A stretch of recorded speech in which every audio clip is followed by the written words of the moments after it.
Hello, I am Ocean, member of the EFPO team. Today I'm going to show you how to submit a ticket on Jira for the review of any video that you want to upload on the Effort YouTube channel. This semester we are working on the version 2 of Effort, and the product owner is Dr. Masoud Sajjadi. To begin with, you will have to upload the video to the Senior Project YouTube channel.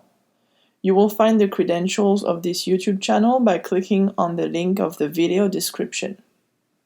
Then, once your video is uploaded, you will have to add it to your project playlist and finally inform the product owner, Dr. Masoud Sajjadi, that your video is complete and ready for review by submitting a ticket on Jira.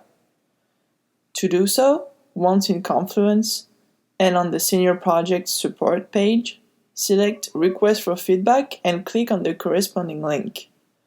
There, you will find two sections to fill out: the summary, which should be concise, and the description field. The summary should include a short description of your video content with your team name. The description should contain any additional information concerning your video that is needed to understand its context. Once those steps are complete, click on Create and wait for the feedback of the product owner. This was Ocean from the EFPO team, and I explained you how to submit a ticket on Jira for video feedback from the product owner. Thank you for watching.